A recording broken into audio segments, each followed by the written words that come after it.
Yeah, both. Well, Nico was just on a 1 year contract anyway, obviously to give him a chance and make sure he didn't crash the car repeatedly. Almost got a podium this weekend, so that was impressive.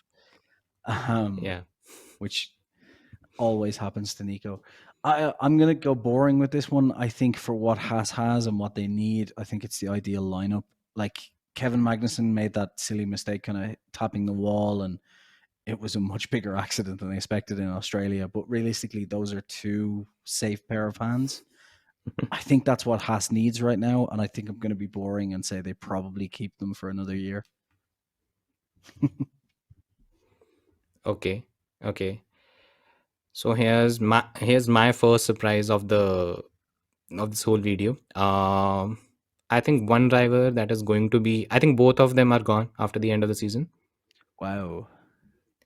One driver will be Daniel Ricciardo.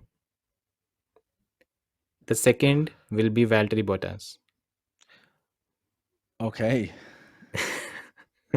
So the reason why, no, Didn't my see that logic coming. behind it is entirely because I think what we saw in Australia this season, I think that's what Daniel Ricciardo wanted to see at the end of the day. Look, Red Bull is up front. That's fine. Everyone knows that.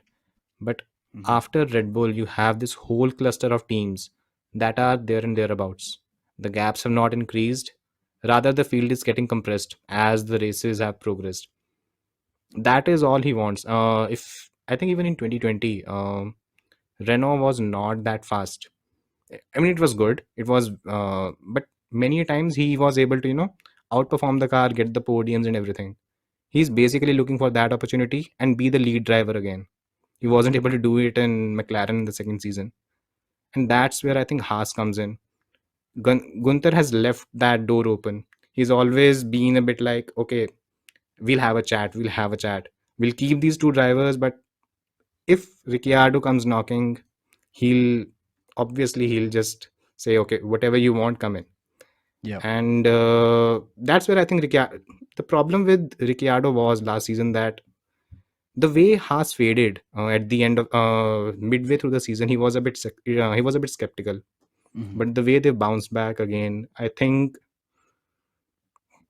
he'll be interested because I don't see any other avenues for him to come back. And after a year outside, he'll be itching to come back because he's not driving. I mean, how much PR activity can he do in in the entire year? He needs to drive. So Haas is where I think he'll end up. Okay. And for Valtteri Bottas, I think it's more of a last resort for him. I'm a bit shocked at how he performed in Saudi and in Australia. The car, I mean, if you're getting out qualified this badly from by being Joe's teammate, then there's something going wrong. I mean, he's got his mullet. He's doing a lot. He's having fun. I mean, he's Yeah. he's in his Kimi Raikkonen phase, to be honest. The way Kimi was after he won the title, and it's affecting his performance. Now he has experience. He's over one lap. He's very good, and I think Haas will pick him up because I think at the end of the year, Seidel is going to dispose of him because the performances are not up to the mark, and Valtteri's his mind is somewhere else these days. So yeah, that's my pick. What's your take on this? Acha, okay, so you did tell me you're going to stick with the same thing. Yeah, but I have to say I'm not very surprised by the Daniel Ricciardo pick because I had considered that, that maybe Hmm. he could just drop down. So that didn't really surprise me. The Valtteri Bottas one did. I was like, oh, I didn't even consider that that option. Um, I don't know. I think that realistically they probably keep Bottas around for a couple of years, just until maybe 25 personally. Yeah. But Mhm. hey, you're right. He hasn't been particularly impressive, but it just depends on how quickly they want to swap the Audi team in, if that makes sense.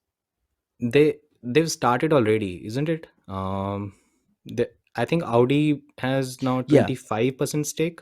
Oh, I mean, yeah, they've started obviously the takeover, and next year they'll Yeah. revert back to just Sauber. As someone starts a massively loud truck outside my door, they'll start switching to Sauber next year and then working towards Audi. Yeah. I just mean I thought that they'd maybe keep Hmm. Bottas around as like a development driver for a couple of years, and then switch in someone like Norris in 25 or something like that. That was my kind of thinking on it. Yeah, But that's interesting, right. interesting. Yeah. So, I mean, yeah, the thing is, with both drivers out of contract, I don't expect both of them to stay there. I don't. Magnussen has been exposed a bit. The way Hulkenberg is Yeah. out qualifying him, it's Hmm. mega. Even I'm surprised. I didn't expect the gap to be this much. Yeah. That's where I think, and it actually brings into context how bad Mick Schumacher was. And while I'm a Michael Schumacher fan, I mean, out and out Michael Schumacher fan, anyone who follows me on Twitter knows I'm a Michael Schumacher fan.